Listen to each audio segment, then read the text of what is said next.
Well, it's another gorgeous day out here in paradise, but I can't go and do the things that I want to do.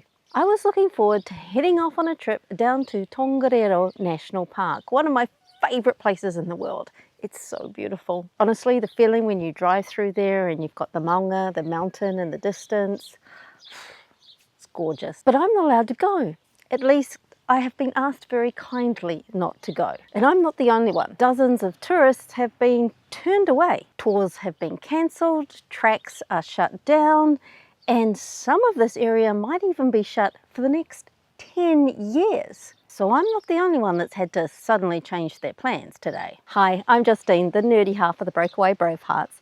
And today I'm going to talk about why tourists have been turned away from one of the most popular places on Earth, and why I think this might be a very good thing. Tongariro National Park is a place that's so iconic it literally starred in the Lord of the Rings movie as Mordor. And that's just one of the reasons tourists flock to it. It's also Aotearoa New Zealand's oldest national park, and it's a UNESCO Dual World Heritage Site. It's one of the most spectacular volcanic landscapes on the planet, and over 100,000 people come here every season. But right now, they're being turned away. The Tongariro Crossing and other popular tracks are closed until at least November the 17th. And then other parts of the park are going to be closed for up to 10 years. And this decision has been made by a relatively small group of people. When people think closure, they might think government shutdown. No, this one's quite different. This hasn't been called by government officials, it hasn't been called by park rangers. This closure has been called by a small group of people, a local Māori hapu sub-tribe called Ngāti Hikairo ki Tongariro, and they didn't need anyone's permission to do so. We're talking a sub-tribe, a hapu so small we don't even include them as a specific category in our national census. The best research I could find said there was somewhere between several hundred and a few thousand who will identify as Ngāti Hikairo ki Tongariro. How can a small Indigenous community make such a big call over one of New Zealand's busiest tourist sites? And more importantly, should they? But while there might not be many of them, they're very important. This hapu has been the guardians, the kaitiaki of this area for over 30 generations. And when on Saturday, November the 8th, they saw the land burst into flames, they knew they had to take action quickly and decisively. Within hours, the fire had flashed out of control and rescue services were kept pretty busy, not only trying to contain the fire, but to rescue those trampers that were already up on the mountain. Several people had to be evacuated via helicopter from their tramping trips. And the local people didn't just sit around and watch. First of all, they laid out the welcome mat, providing food and shelter and support for all those rescue workers in their usual manaakitanga. But then they started also thinking about the future and what needed to be done to make sure that this land was able to recover. Now, fires happen. With global warming, they're happening more and more often across the world. But it's what happened after this fire was finally contained that's really interesting, because it sparked a conversation about who gets to have the say. How much say should Indigenous people have over the land? Especially when we're talking about areas that are important to our economy. It's about balancing mass tourism with conservation with Indigenous rights, because within days of the wildfire, Ngāti Hikairo ki Tongariro had declared not one but two rāhui, two travel bans across this area. One, a short-term one that goes until at least November 17th, is a ban on Tongariro Crossing and other popular walking tracks.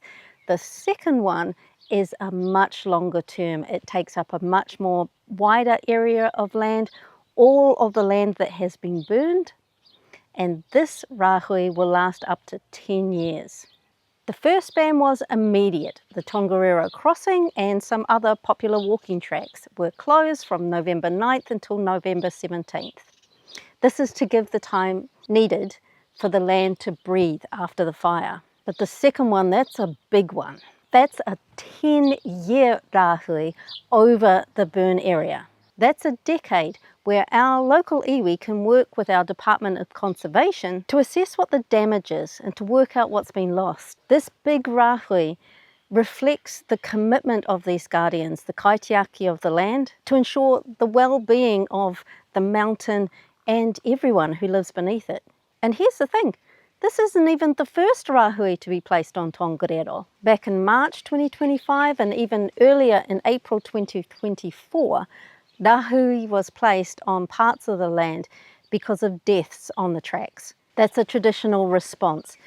It allows the land time to let go of that tapu, that sacredness that surrounds death. But this fire-related long-term rāhui is very different to what we've seen before. And it could be a fundamental change in how our national spaces are governed. But first we need to understand what a rāhui actually is, because you could just translate it in English to a ban or a closure, but that kind of misses the point. It's a Māori worldview concept, so it's not necessarily going to have a straight translation into English. The best I can explain it is a rāhui is a traditional Māori form of practice that places a tapu, a form of sacredness, over the land in order that kaitiakitanga or guardianship can take place. It restricts usage of the land to allow it to be protected and cared for. Historically, rāhui were placed for three main reasons. The first being death, or actually any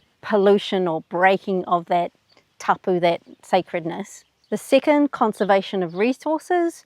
And thirdly, it has been used for political control. Fair enough. And we're not just talking about land here, we're talking about all ecosystems. A rāhui could be placed on a river, on the sea, swamps and lakes.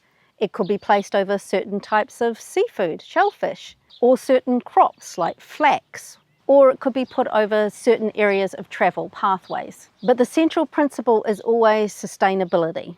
A rāhui is placed to ensure that whatever resource or land it is protecting is able to continue sustainably for future generations. Now here's where it gets really interesting from a cultural perspective. Traditionally, rāhui were not enforced with fences or patrolmen. There was nobody out there making sure that you didn't go where the rāhui had been placed. It was enforced through spiritual means. Tauhunga, or the spiritual experts of the tribe, would conduct the ceremony, calling upon the spirits of the universe to keep the rāhui in place. And that was usually enough for people to know that this was important and something they needed to uphold. Plus, there were some pretty serious consequences if you did break rāhui. And not just personal consequences. We're talking the possibility of intertribal war. Obviously today things are a little bit different. Both rāhui were placed in a similar way as tradition through a ceremony held at Aotearoa. It was very small and personal and it made our national headlines. The rāhui has been broadcast on every top news channel in the country. By now everyone in New Zealand should know, and yet it has no legal standing whatsoever under New Zealand law. There is no way to enforce it, and there are no legal punishments for breaking it. So how can Māori just say this is what's happening? And it does. Well, let's compare this to a few other special places in New Zealand. In fact, these places are so special, they're not even places anymore, they're technically people. In 2014, New Zealand became the first country in the world to grant legal personhood to a specific natural feature. Other countries like Ecuador and Bolivia already had legislation in place which granted legal rights to nature in general. But Te Urewera was the first national park to become a legal person. Although it still uses the pronoun it, it has all the rights, responsibilities, duties and liabilities of a legal person. It's an entity in its own rights, with a board of governors to look after it. We've got a couple of other treasures like this. In 2017, the Whanganui River was granted legal personhood. And most recently, in September 2023, Taranaki Manga was granted the same status, but Tongariro is different. It is still technically Crown land, protected by the government, a national park under the Department of Conservation. There are Treaty of Waitangi claims being made against the land. If you want more information on the Treaty of Waitangi, that's kind of our treaty that was made between the Indigenous people and the British colonists when Britain decided to come over and set up a colony here. If you want to learn more about that, I've got other videos, just click above, and while you're there, don't forget to hit subscribe and the notifications bell. So there are a range of claims being made with the Treaty of Waitangi for this land, but they've been in delay since 2018. And it's a delay that's been decided upon by iwi to make sure that everybody is coordinated.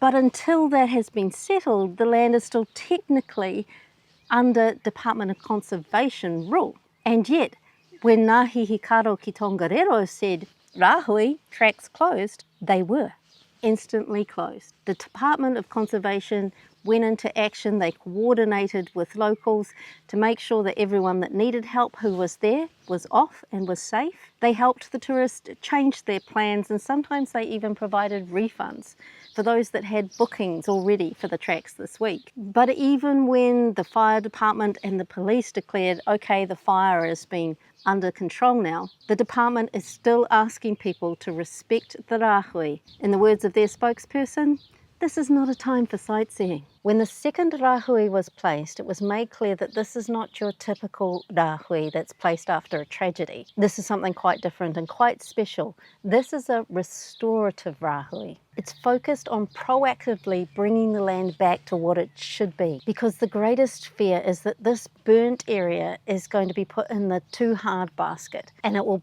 end up smothered in invasive gorse, blackberry and broom, leaving no rooms for our native plants. So this 10-year rāhui isn't just about keeping people out for the sake of it. It's about focused restoration. It's an opportunity for everyone and anyone to work together to demonstrate what can happen when you properly address a problem. By problem, we don't just mean this particular fire. The guardians of this land have noticed that it's been under attack for quite a while now, and the fire has given us a bit of a wake-up call to really think about how we share our land with our visitors. Get this, pre-COVID, over 100,000 people walked the Tongariro Crossing every season.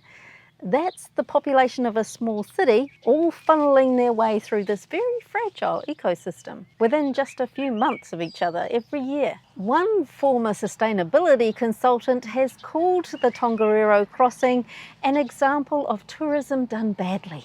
Too many tourists for the environment to cope with. And it wasn't like anybody saw this coming. Back in 2019, our Environment Commissioner told us that our clean green image was under threat because it was just bringing in too many tourists for us to sustain.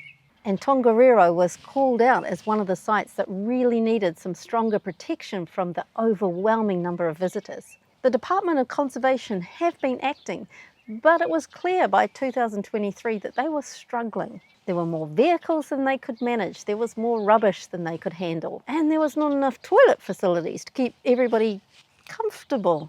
And on top of all of that, continuous call-outs to emergency services to rescue travellers that might not know what they're getting into.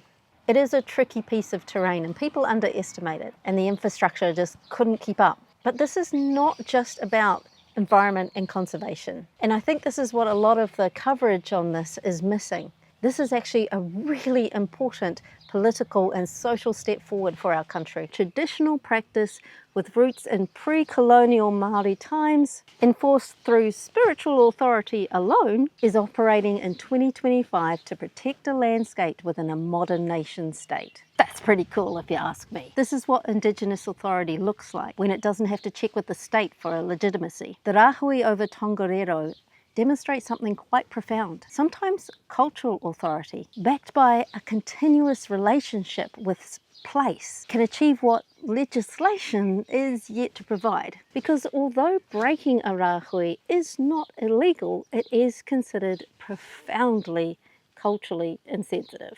A rāhui is not respected because the law says so, it's respected because people know it's there for a very important reason. Of course, not everyone's going to agree with me, and I will get some flack in the comments. Bring it on. I mean, it is easy for me to sit here and say, when it's not really impacting me much more than a minor inconvenience. For others, it's a big impact, and it's worth trying to understand their position. Back in 2020, when earlier rāhui were placed on the park, the Department of Conservation noted that people weren't sticking to it. Mostly New Zealanders were just ignoring it. Apparently there are still many New Zealanders who struggle with those Māori concepts and who, according to the dock manager, are quite willing to give their 2 cents worth on it. New Zealanders have had the luxury of open nature for a long time, and we tend to take it for granted sometimes. It seems it might be difficult for some of us to grasp the fact that sometimes our access to nature might be restricted by others. Tour operators have reported that even when the road was closed up to Mount Ruapehu because of fear of an eruption, people still were challenging them at the road closed sign. Tourists were turning around.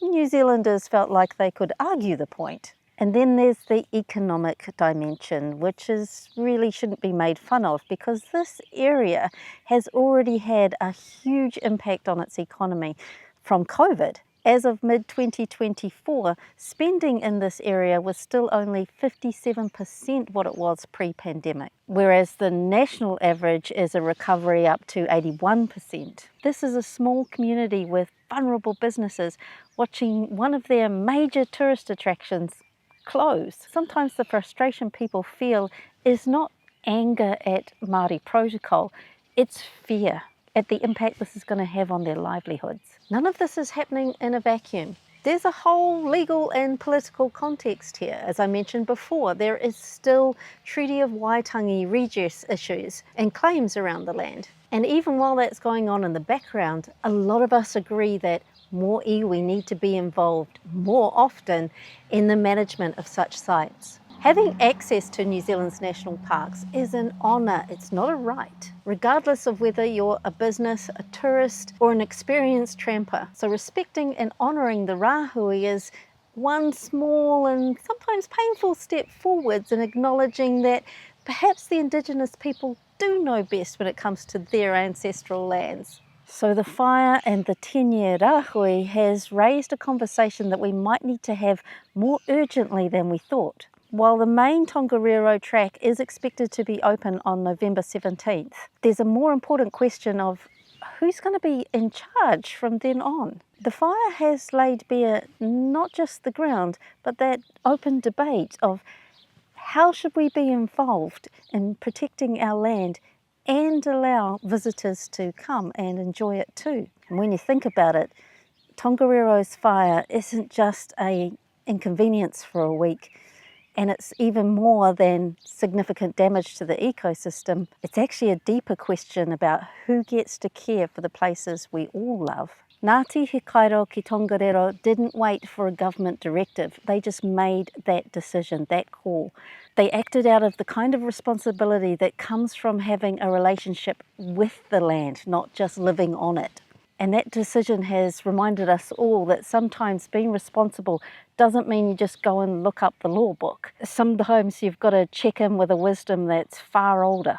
And maybe that's the lesson here, that visiting a place, even one as iconic to visitors around the world as Tongariro, is not a right, it's a relationship. And like every relationship, it needs equal respect, patience, and sometimes just a bit of space to heal. So next time we travel somewhere sacred, whether it's a mountain, a river, a beach, a temple, or just somebody's home, maybe we need to ask ourselves, not just can I be here, but should I be here? Because maybe the best way to look after some of the world's most beautiful places is to stay away when we're asked to. So I won't be going to Tongariro to film this week. I actually don't know where I'm going to be filming next week. Wherever it is, I hope you'll join me there. Until then, happy travels everyone.